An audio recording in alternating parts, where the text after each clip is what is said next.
12월 22일 화요일 새벽 묵상입니다. 오늘의 말씀은 베드로전서 5장 8절부터 14절까지의 말씀입니다.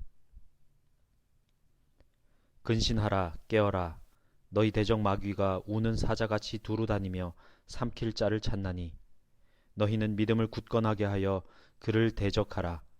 이는 세상에 있는 너희 형제들도 동일한 고난을 당하는 줄을 알미라.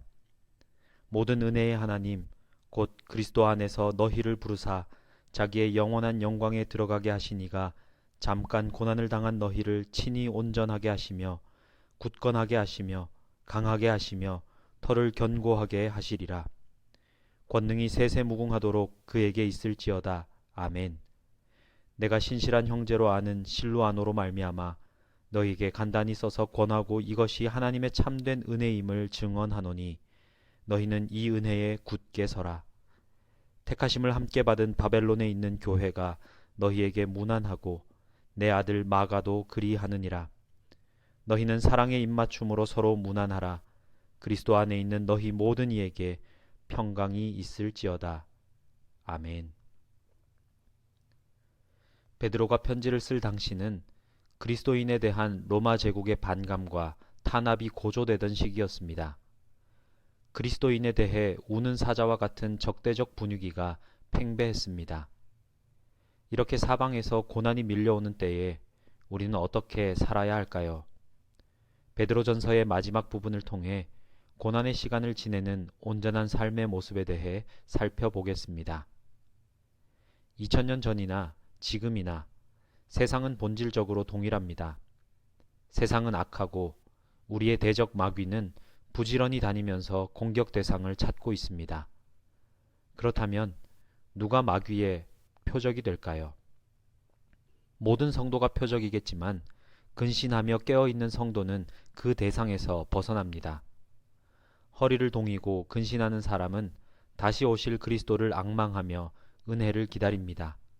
그런 사람에게는 마귀도 힘을 쓰지 못하고 물러날 수밖에 없습니다. 베드로는 고난 가운데 있는 성도들에게 세 가지를 권고합니다. 첫째, 마귀를 대적하라. 둘째, 믿음을 굳건하게 하라. 셋째, 형제들이 동일한 고난을 당하고 있음을 기억하라. 성도는 겸손하고 온유함으로 사람들을 섬겨야 하지만 때로는 대적들에게 단호하게 대응해야 합니다. 악하고 부정한 자들을 용납해서는 안 됩니다. 예수님도 타락한 종교 지도자들에게 불같이 화를 내시며 채찍 드는 것을 주저하지 않으셨습니다. 고난 가운데 우리는 믿음을 굳건하게 하고 영적인 공격에 맞서 싸워야 합니다. 베드로는 고난의 시간은 길지 않다는 것과 고난 중에서 예수님이 함께 하시며 우리를 더욱 강하게 하신다는 사실을 강조합니다. 고난의 시간은 예수님이 우리 마음의 토대를 다시 온전하게 다지는 재건축의 시간이 될 수 있습니다. 평안한 때 우리는 뭔가를 바꿔야 할 필요를 느끼지 못합니다. 하지만 고난의 때는 다릅니다. 어정쩡한 태도나 의지로는 고난의 때를 견뎌낼 수 없기 때문입니다. 고난이 심할수록 주님께 더 나아가도록 몸부림쳐야 합니다. 주님이 우리를 온전하고 굳건하고 강하게 하시고 우리의 터를 견고하게 하실 것입니다. 베드로는 자신이 교훈하고 권고했던 모든 것이 하나님의 은혜임을 밝히고 성도들에게 그 은혜 안에 굳게 서라고 권합니다. 그의 편지를 요약하면 결국 은혜 안에 굳건히 서라는 것입니다. 어쩌면 조금 추상적으로 들릴 수도 있고 너무나 흔하고 당연한 권면으로 들릴 수도 있습니다. 그러나 은혜 안에 거하며 그 은혜로 강해지는 것 외에는 고난을 이길 다른 방법은 없습니다. 우리 힘과 능력으로 고난과 마귀의 공격을 깨트릴 수 없습니다. 베드로는 마지막으로 서로 문안하고 모든 성도가 그리스도 안에서 평강하기를 구합니다. 환난은 지나갈 것이고 주님의 은혜는 우리를 더욱 온전하게 만들 것입니다. 힘들고 어려울수록 서로를 위로하고 격려하며 평안을 구해야 합니다. 우리 공동체가 언제나 서로를 위하고 서로 평안을 끼치는, 서로를 위로하는 공동체가 되어야 합니다. 그렇게 할 때 고난의 때를 능히 견딜 수 있습니다. 고난은 반드시 끝이 있습니다. 영원히 끝나지 않는 것은 심판 이후의 삶입니다. 영원한 것을 믿고 바라보며 허리를 동이는 사람에게 하나님은 이길 힘을 주시고 더 강하게 하실 것입니다. 현재의 고난과 어려움이 바뀌지는 않을 것입니다. 그러나 영원한 것을 소망하며 주신 은혜에 감사한다면 우리는 넉넉히 이길 수 있을 것입니다. 기도하겠습니다. 사랑의 하나님, 감사합니다. 오늘 우리가 살아가고 있는 삶의 자리는 여전히 고난의 자리입니다. 예수 그리스도를 믿고 있다고 고백하며 그 믿음으로 모든 것을 이길 수 있을 것이라 기대하고 살아가지만 때로는 넘어지고 또 때로는 좌절하기도 합니다.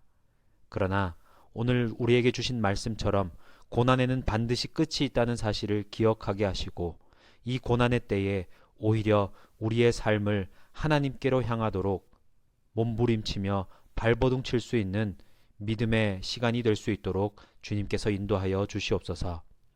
코로나 바이러스가 계속해서 심해지고 있는 상황 속에서 우리가 그저 두려움과 또 걱정 가운데 지내는 것이 아니라 하나님께서 우리와 함께 하심으로 이 모든 것이 반드시 해결되고 또 회복될 것이라는 기대 안에서 다시금 힘을 내어 우리의 일상을 살아갈 수 있도록 지켜주시옵소서. 대림절 네 번째 주간을 보내며 성탄의 기쁨을 우리의 삶 가운데 온전하게 누릴 수 있기를 간절히 소망합니다.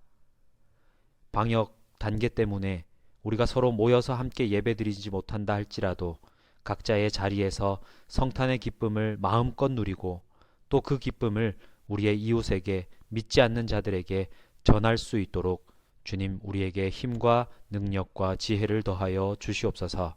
예수님의 이름으로 기도하오며 이제는 주님이 가르치신 기도를 함께 드리오니 하늘에 계신 우리 아버지, 아버지의 이름을 거룩하게 하시며 아버지의 나라가 오게 하시며 아버지의 뜻이 하늘에서와 같이 땅에서도 이루어지게 하소서.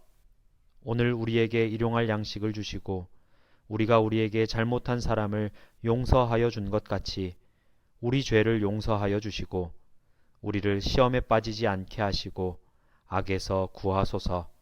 나라와 권능과 영광이 영원히 아버지의 것입니다. 아멘.